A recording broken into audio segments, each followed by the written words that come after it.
Good morning, everyone. Welcome. We'll begin with a prelude, and this is Morning is Broken, and I believe we'll be singing it. So you're welcome to rise in body and spirit and sing the prelude with us, and then we have an instrumental after that. So let's begin. Please rise.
Welcome and good morning, and welcome to this celebration of life for Nancy Day.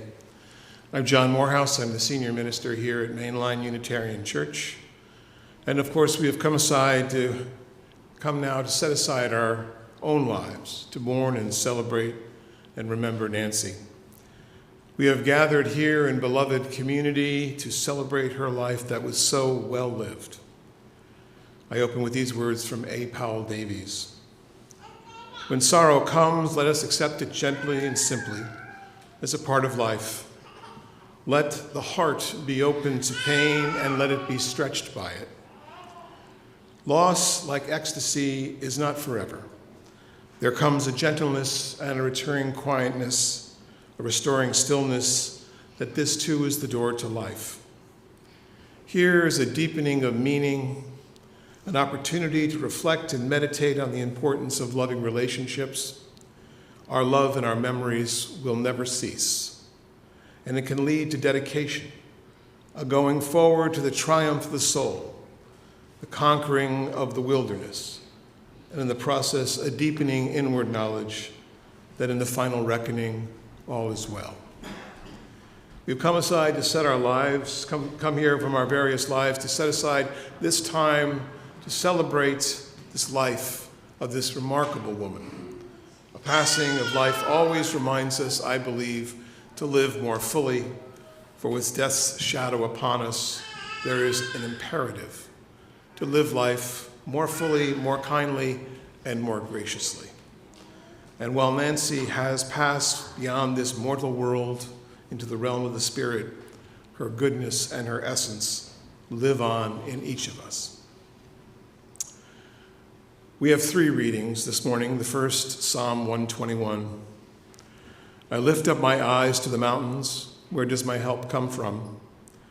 My help comes from the Lord, the maker of heaven and earth. He will not let your foot slip. He who watches over you will not slumber. Indeed, he who watches over Israel will neither slumber nor sleep. The Lord watches over you. The Lord is your shade at your right hand. The sun will not harm by day, nor the moon harm by night, for the Lord will keep you from all harm. He will watch over your life, and the Lord will watch over your coming and going, both now and forevermore. And the second reading from Paul's first letter to the Corinthians, chapter 13. If I speak in the tongues of men or of angels, but do not have love, I'm only a resounding gong or a clanging cymbal. If I have the gift of prophecy and can fathom all mysteries and all knowledge, and if I have faith that can move mountains but do not have love, I am nothing. If I give all I possess to the poor and give over my body to hardship, that I may boast but do not have love, I gain nothing. Love is patient, love is kind, it does not envy, it does not boast, it is not proud, it does not dishonor others, it is not self-seeking, it is not easily angered, and it keeps no record of wrongs. Love does not delight in evil, but rejoices with the truth. It always protects, always trusts, always hopes, always perseveres. Love never fails, but where there are prophecies, they will cease. Where there are tongues, they will be stilled. Where there is knowledge, it will pass away. For we know in part and we proselytize in part. But when completeness comes, what is in part disappears. When I was a child, I talked like a child. I thought like a child. I reasoned like a child. When I became an adult, I put childish ways behind me. For now we see only a reflection as in a mirror, but then we shall see face to face. Now I know in part, then I shall know fully, even as I am fully known. And now these 3 remain, faith, hope, and love, and the greatest of these is love. And finally, this poem by Maya Angelou. When great trees fall, rocks on distant hills shudder. Lions hunker down in tall grasses, and even elephants lumber after safety. When great trees fall in forests, small things recoil into silence, their senses eroded beyond fear. When great souls die, the air around us becomes light and rare and sterile. We breathe briefly, our eyes briefly see with a hurtful clarity. Our memory, suddenly sharpened, examines, gnaws on kind words unsaid, promised walks never taken. Great souls die, and our reality, bound to them, takes leave of us. Our souls, dependent upon their nurture, now shrink, weazened. Our minds, formed and informed by their radiance, fall away. We are not so much maddened as reduced to the unutterable ignorance of dark, cold caves. But when great souls die, after a period, peace blooms, slowly and always irregularly, Space is filled with a kind of soothing electric vibration. Our senses restored, never to be the same, whisper to us, they existed, we can be and be better, for they existed. We're going to sing another hymn. This is number 278. The words will be on the screen. Praise be to God the Almighty. Please rise in body or spirit.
Thank you. Please be seated.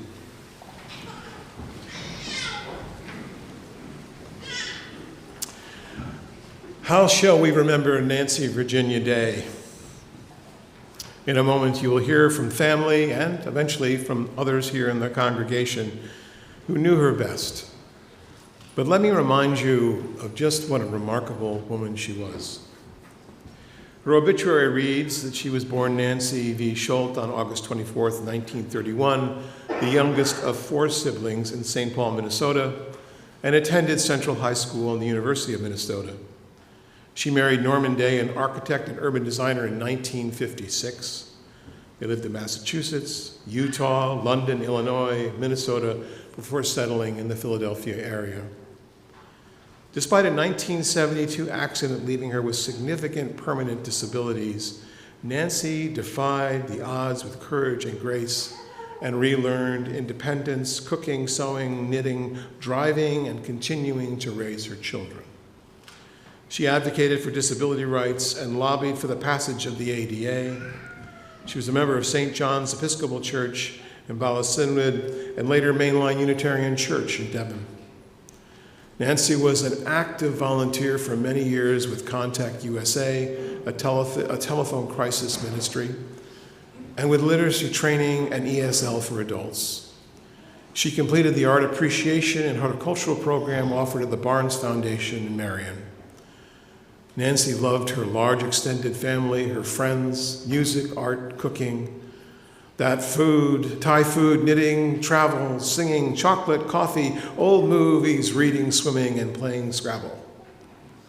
The facts of her life are only the very barest mountaintops of her years, because it's in the lush valleys that her spirit shines brightest. And her bright life shined into the family and friends and found its expression in her love for music, arts, and education. She lived a long, full, and healthy, active life, and that alone is a testament of the strength of her character. Here to remember her more vividly than I can barely scratch the surface with are her children, and then following that, I will invite the congregation to share memories as well. So we'll hear from the family.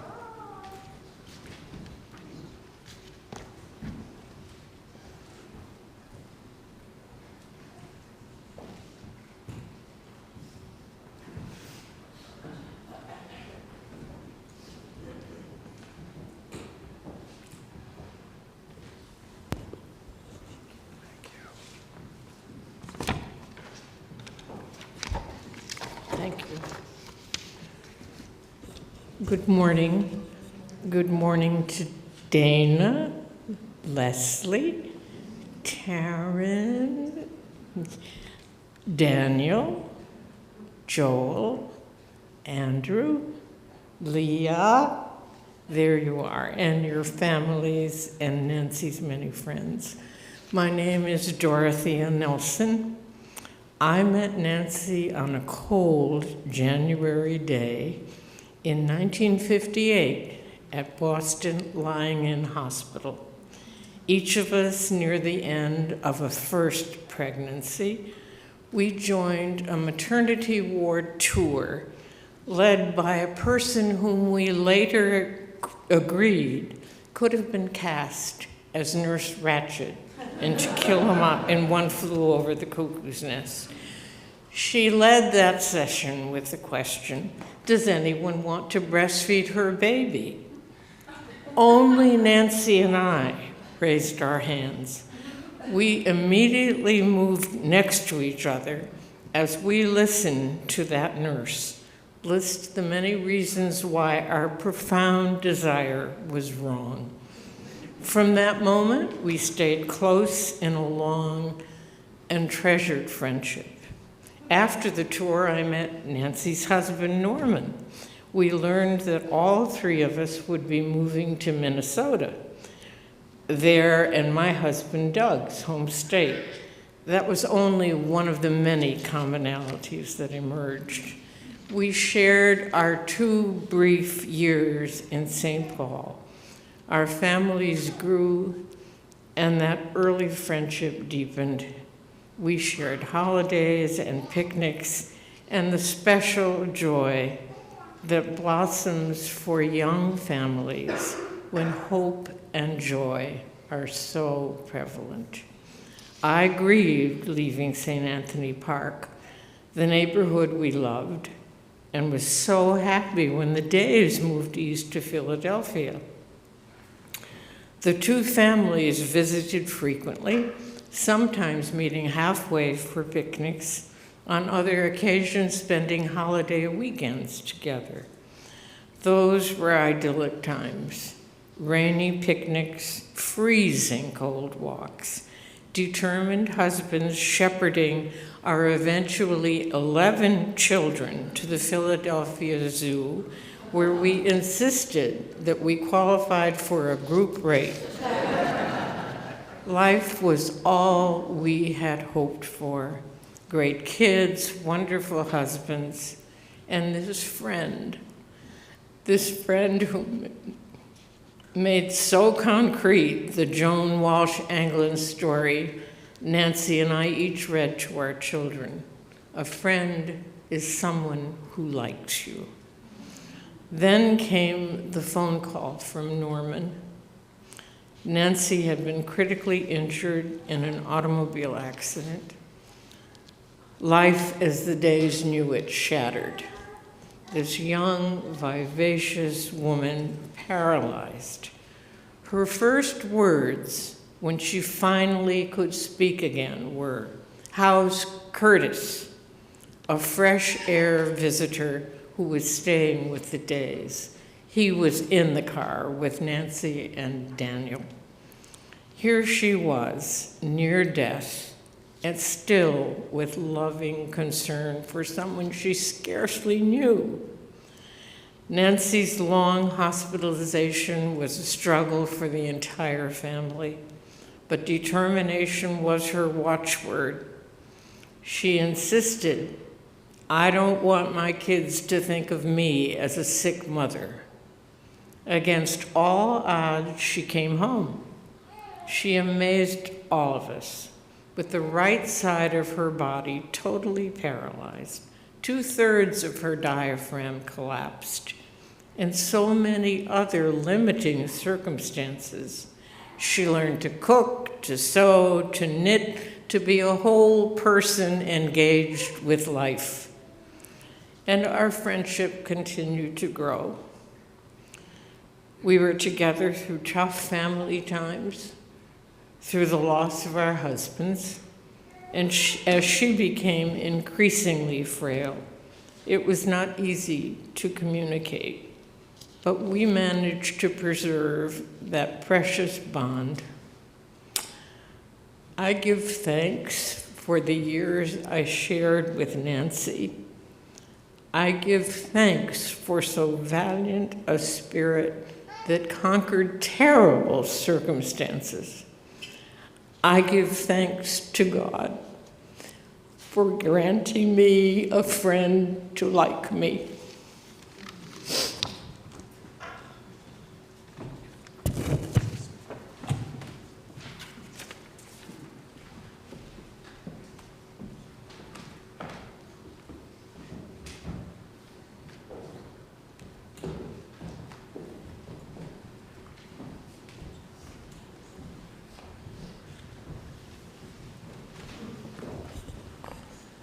A slight height difference, yeah. I don't think I can follow that, so I'm just gonna...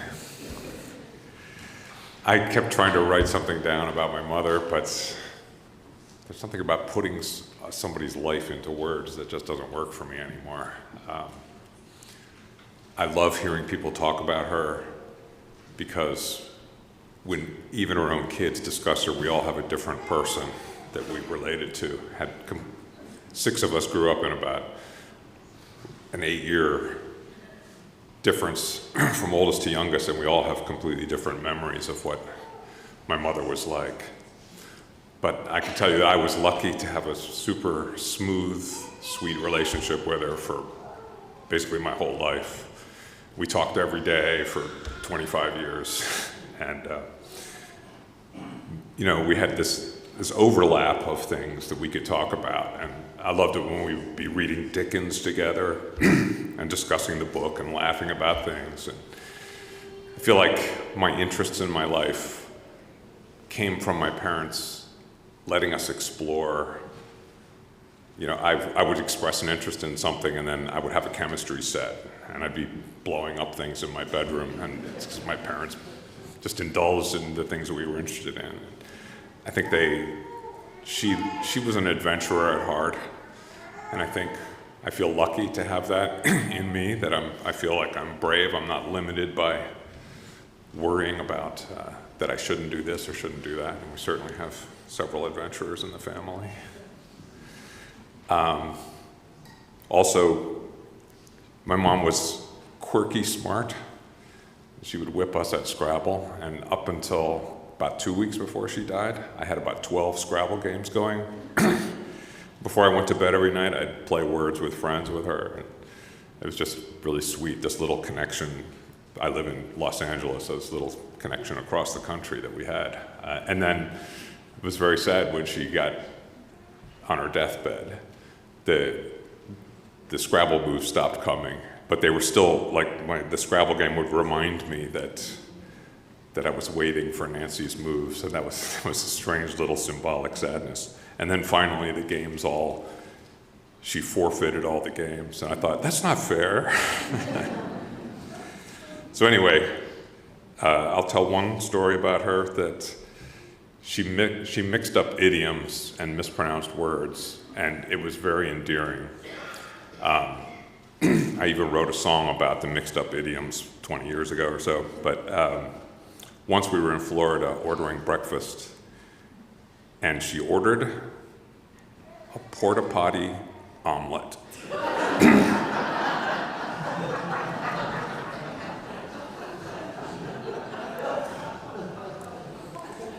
And my sister Leah has picked up some of this because her husband Twain called me one day and said, "Oh my God, Leah just said, that way we can kill 2 birds with 1 hand."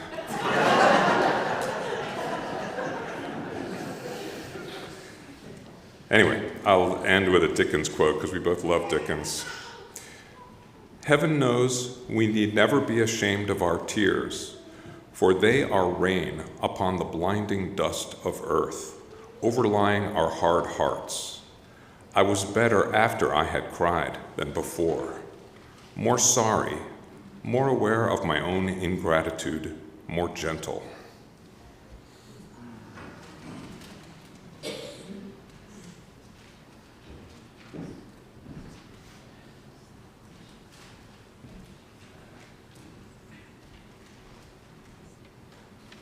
Thank you all for coming. I'm Leslie.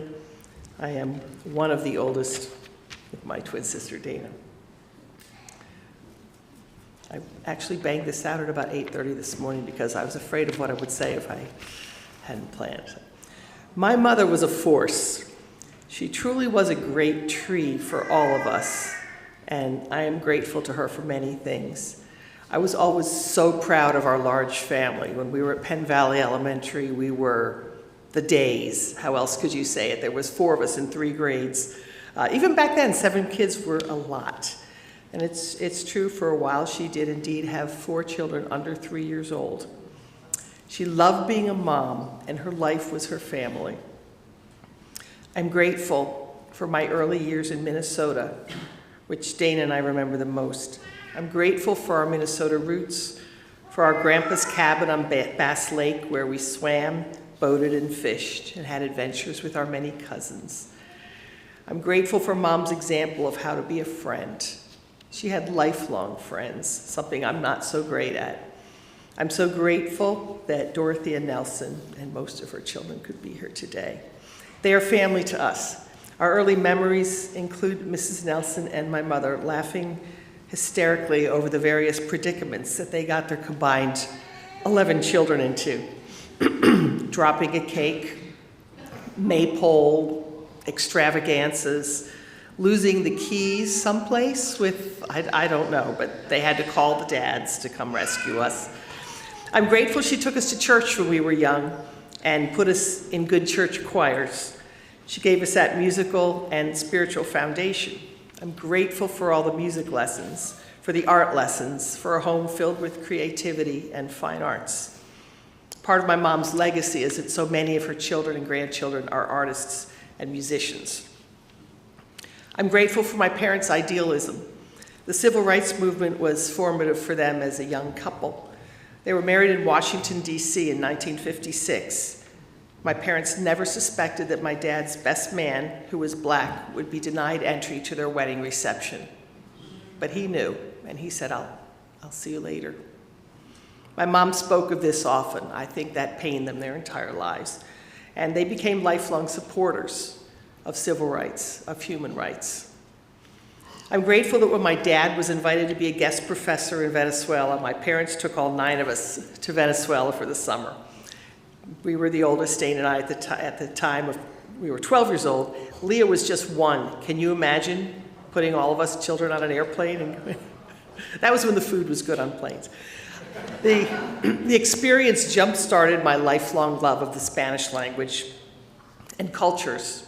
And today I'm a Spanish teacher, and it's all because my mom and dad wanted to give us that experience. My mom's accident, as was mentioned, changed our family profoundly, but even then she was a force. She was the first person to have ever survived a C2 fracture. She not only survived, but she thrived. She relearned how to do everything. I was always so proud of her grit. Even in the last couple of years for her at the quadrangle, which were very difficult, she became increasingly fragile and disabled. She was determined to live a life as full as she possibly could. This summer, she went swimming many times with Dana at the Upper Marion pool. She kept knitting. She kept going out on adventures with her family. She was always game, always said, "I can do it. I can climb those stairs." I'm like, "Actually, you can't, Mom." But she never gave up, and I'm grateful for that. She loved her children, her grandchildren, and her great-grandchildren, and she always asked about them. Her biggest regret was that she could not cuddle the little ones the way she always wanted to. She would have so loved being together with all of us this weekend. I've thought that many times this weekend. And in a way, she is. She's a part of each of us. Her strength and her life live on in us all. She really is our great tree. Thank you, Mom.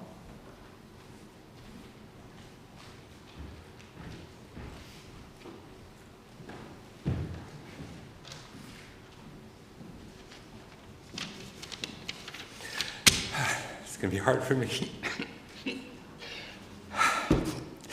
Thank you. Okay.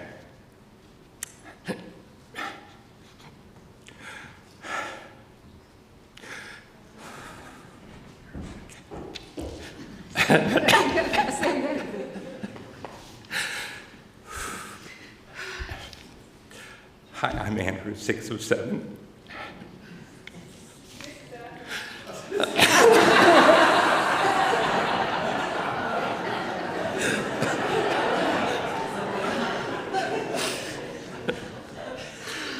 Okay. When I was 7, my mom had a car accident that changed her life. I wrestled with how to talk about her life without reducing it to that accident.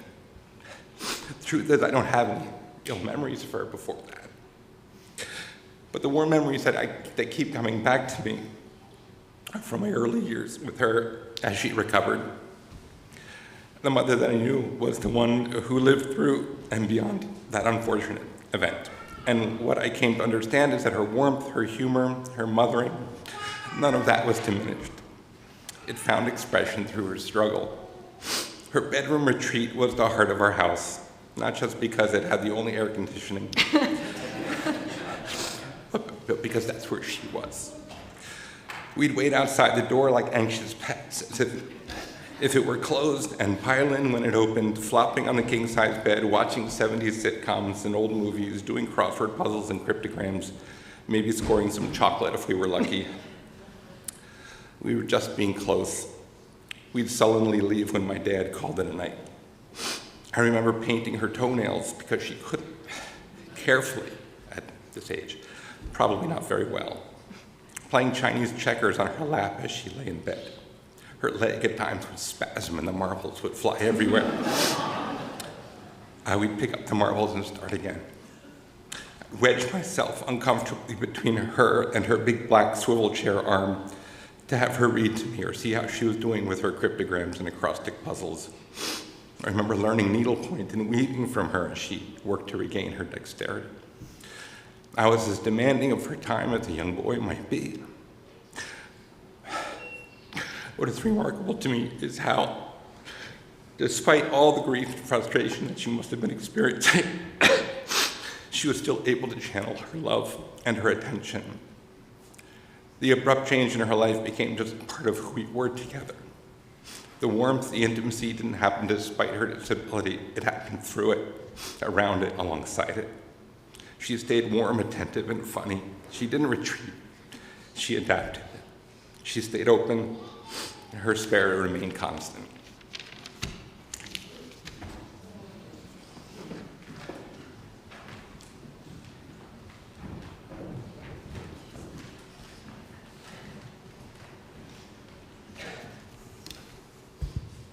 Hi, I'm Dana. I am the eldest.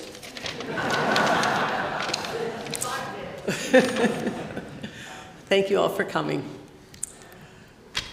A friend sent me a card recently that read, "Love fills the space they left behind." 3 things stand out to me about my mom, which you all have already said, her courage, her grace, and her love for her family.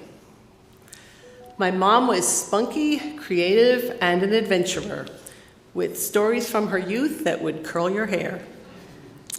She loved roller skating, swimming, biking, hiking, camping, children, working with her hands, learning new things, traveling, and volunteering. But she wasn't supposed to live past 40 after her spinal cord injury. I don't want this to be all about her disability, but her resulting paralysis and breathing problems profoundly colored everything for the next 54 years. Yet, as Reverend John has pointed out, it was the disability that revealed her character. Most of us can summon courage occasionally when we need it, but she had courage every single day, when everyday tasks became so difficult and most places were not handicap accessible at all back in the 70s and 80s. Have you ever noticed that in public, people tend to ignore the person in a wheelchair and only look at and speak to the one that's with her? Well, that happened often, but I never heard her complain. What she showed was grace, courage, perseverance, and grace. I was so proud of her. She had been an intricate and skillful knitter and seamstress and wanted to relearn to knit and sew with one hand. One of her first post-accident efforts was a simple blue knit tunic that she made for me. It was made with straight knitting, not even knit and purl, and it was a little funky looking, but I happily wore it to school, and I told all my friends that my mother made it. I was so proud of her. In the New Testament, after Dorcas died, the women cried and showed Peter all the clothes that she had sewn for the poor. Well, my mom spent her life making clothes for her kids, grands, and great-grands, and volunteering to help others. On the table in the lobby is some of her knitting, one of her National Service Awards from Contact USA, she had a lot of those, and a poem written and calligraphed for her by her Japanese ESL student, Aiko Natsumi. Those of you who knew her home on Oak Terrace can visualize this. It reads, "One day morning, which the young grass has sprouted with spring smell, the sunshine filters into the forest, which I am walking a downhill road to go to the Nancy's home." Mothers often hold the family together, but her disability also brought our family closer, especially after my dad died. She was determined to keep mothering us. I hear about siblings who haven't spoken to each other in years, or parents who live a couple of hours away and they get a yearly visit. I'm so grateful that even though we had 7 different childhoods and relationships with her, all my sibs made frequent visits and communicated often. Wherever we were, whatever situation, I always wanted to tell people what I'll tell you now. Look at my mother. Look at her. She's amazing. Love fills the space she left behind. Thank you.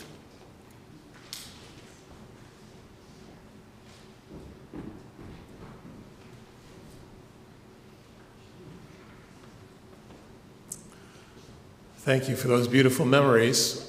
We'd like to hear from you, and we invite you to raise your hand if you would please, and Beth will bring the microphone to you, and we'll share those memories and joys from her life. And we'll take this for a while here and see what comes up from all of you. You knew her in various ways. So just raise your hand, and Beth will bring a microphone to you.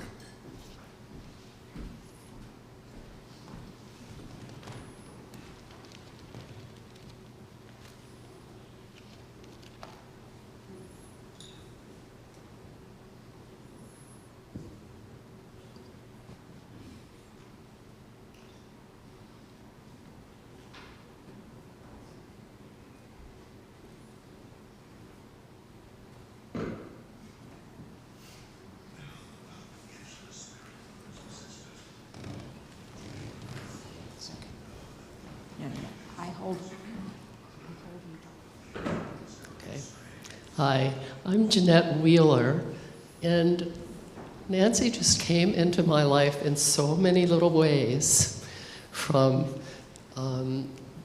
meeting her with the Nelsons in Syracuse, from her time in Ardmore. We lived right around the corner across Montgomery Avenue. We never linked with the kids. Our kids never linked. I guess I was just that much younger in Lower Merion schools. But every time I drive by your house, I think, oh, there's where Nancy lives. And it just made me feel good. When she ended up here at Mainline Unitarian Church, it was such a treat for me to get her back into my life. I can't tell you. And then at Quadrangle, we ended up at Quadrangle, and that's where I really, really, really had a chance to appreciate what an absolutely incredible person she was.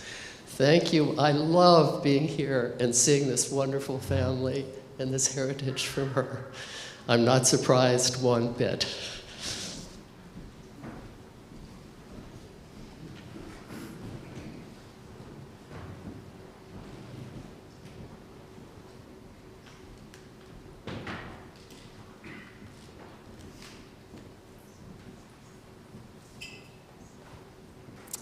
I'm sure we can carry on with those memories at the reception across the atrium after the service.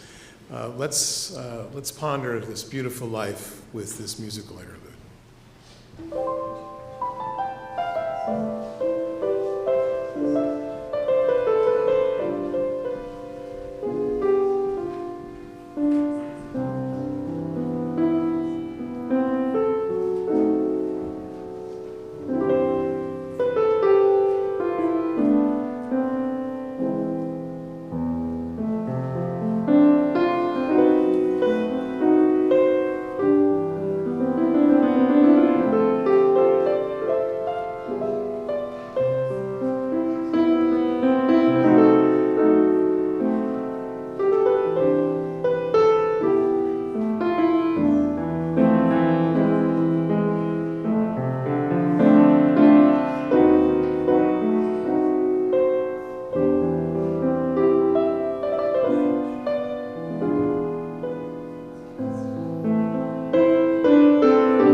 Please join with me in a spirit of prayer.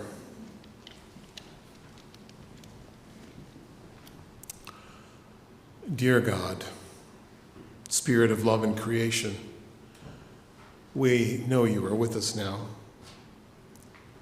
And we are here because of our love for Nancy, as we celebrate her life and her spirit. Not only who she was, but what her life meant, and the gracious gifts that she has left us all with. Grant us that we may hold on to this shining moment of memory, this sunshine eternal that lives in our hearts, that we may carry this within us as a candle and a companion, even in our darkness. We remember Nancy as she was long ago, and as she was not so long ago.